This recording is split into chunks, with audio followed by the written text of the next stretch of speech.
Sveiki. Politfrenija ir politpresija. Kas tai? Naujos 21 amžiaus grėsmės ar neišvengiamybė? Pakalbėkime apie tai. Sakoma, kas per daug, tas nesveika. Ir nuklydęs ar paklydęs mūsų dėmesys, visas mūsų dėmesys ten galaktikoms, gamtos reiškiniams, kurių mes visai nevaldome, kaip ir karams, pasauliniai ar vietiniai politikai, ne tik atima mūsų gyvybinės jėgas, laiką mūsų, bet ir susargdina naujomis 21 amžiaus ligomis. Vienas psichiatras yra paskaičiavęs, kad dabar jau yra ne vienas galvos skausmas, o 300 net galvos skausmo apraiškų, ligų. 300. Ir jis įvardino ir daugiau naujų ligų, ir apie tas dvi naujas ligas 21 amžiaus aš ir noriu pakalbėti. Jis įvardino politpresiją ir politfreniją. Politpresija ir tai nuo žodžio depresija ir politfrenija nuo žodžio šizofrenija. Jos kyla nuo per didelio žinojimo, kuris iš tikrųjų tampa nieko nežinojimu, nesupratimu, kad tai ne tavo, visai ne tavo, kažkieno tai mintis.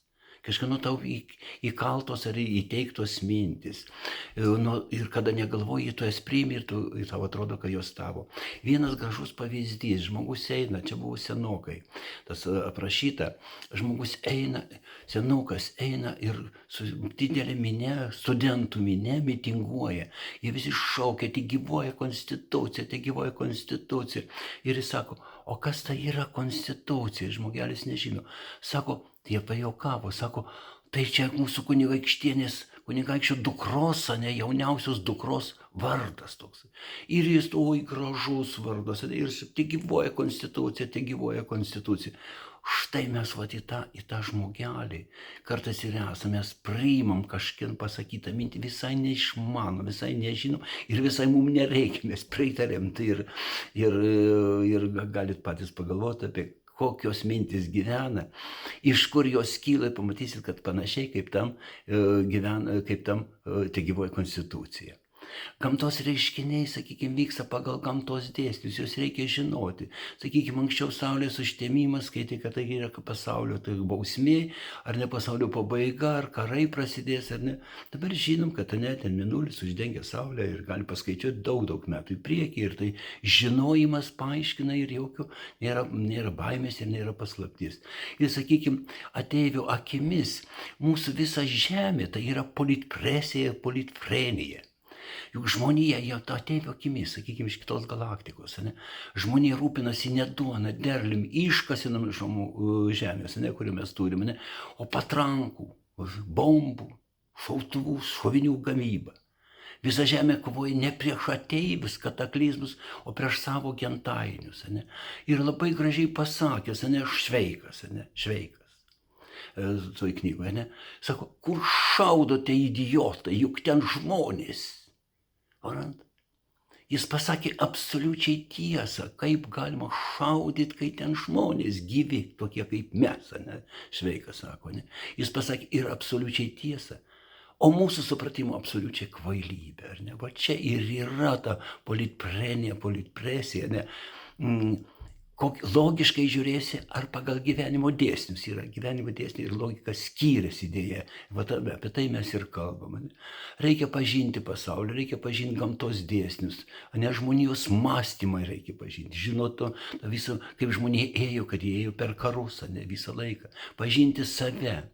Pasinaudokim paprastų pažinimo tokių nuotykių.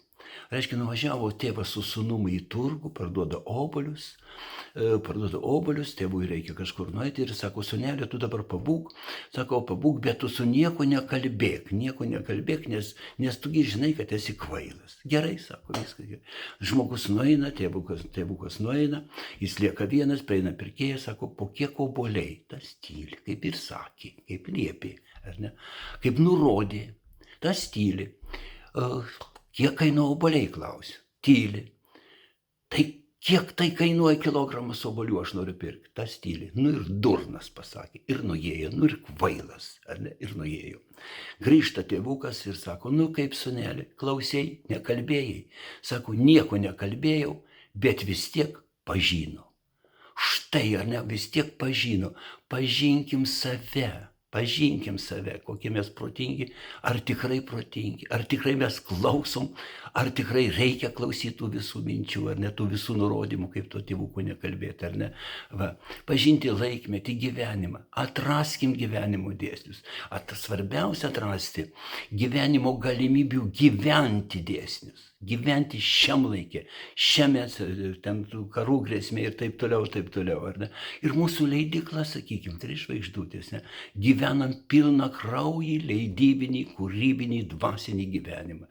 Leidžiam knygas, nes jinai vieni bibliotekoje buvo pristatymas, ne Onutės 80 metų, dabar leidžiam 97 metų Vytauto Kuprio, ne, jau išleidom 5 jo knygas ir jau tarsi visą išleidom, dabar rašom postscriptum, dar vieną išrenkam, kas svarbiausia žmogui, ar ne, ir padarysim postscriptum, ar ne. Anykščių bibliotekoje tik netrukus pristatysime naują knygą, reiškia, Bitinų garsios šeimos, ar ne, energetikų šeimos, ir ją pavadinom Tie išlieka. Jau ten jau 80 virš metų, ar ne, ir Tie išlieka, jis surinko nuotraukas, ar ne. Ir tas žodis Tie išlieka, nes jeigu neįdėsim į knygos, neišliks, bus išmėstytas spinto ir viskas, ar ne. Tie išlieka, išdalina anūkams, išdalina svečiam, bibliotekoje pristatysim, ne. Daug vyksta seminarų, neveikiamus politpresija ir politfrenija. Vyksta seminarai, žinau, kad mane laukia ypač mažose miestelėse, o dabar buvau Andrijave, Lekėčiuose, Žaiginių, ten Raseinių rajone, Girkalnė, dabar vyksta į Vėlioną, Seredžią, atvyks ir pas jūs, ar ne, atvykite į jūs, kaip kiti atvyksta į leidyklą, ar ne, jo, pasikalbėsime, pasikrausime, ne, pasikrausime energijos, tos energijos aš ieškoju visur, ir aš 7 metus ir vasaros 5 su Aleksejčiku bendraudamas, tiek knygų parašiau, verstas į kitas kalbas. Aš kaip rašytojas, aš turiu stebėti, pagauti tas, kas svarbiausia, atrasti ir pasidalinti su žmonėmis. Ir labai labai gražu, kaip, sakykime, Girkalnėje vidury darbo dienos suėjo moteris, palikusios daržus, palikusios sėklos, suėjo į gražiąją seniūnijos salę ir taip gražiai mes kalbėjom, taip gražiai dalyvavom, dovanojom, apsidovanojom, man medum padovanojo visas knygas. Kaip miela, ar ne? Ir dabar nuolat važiuoju ir man miela bibliotekose, 3 amžiaus universiteto. Dar būsiu mėnesio pabaigoje, kito mėnesio pabaigoje, Plungėje dar būsiu 3 amžiaus universitete. Ir va to ieškom, kaip atrasti tą gyvybinę energiją, kaip atrasti tą gyventi gyvenimą šiame laike, ar ne? O tą atradus energiją žmogus tampa stipresnis, žmogiškesnis, sveikesnis svarbiausia. Ir stipresnis. Visi mano pokalbiai, visi mano kontaktai, susitikimai, rašau ir visus įrašus mūsų pokalbių ir galite rasti mūsų svetainėje www.3žvaigždutės.lt. Visi ten ir ištraukos, ir mano alter ego, ir seminarų principai, ar ne, ir knygos išleisti, ir kaip jūs galite išleisti knygų. Jeigu sunku atsidaryti svetainę, galite paskambinti tiesiai iš mūsų įrašo. Dabar mano telefonas, kaip ir visada, 06 87 75 147.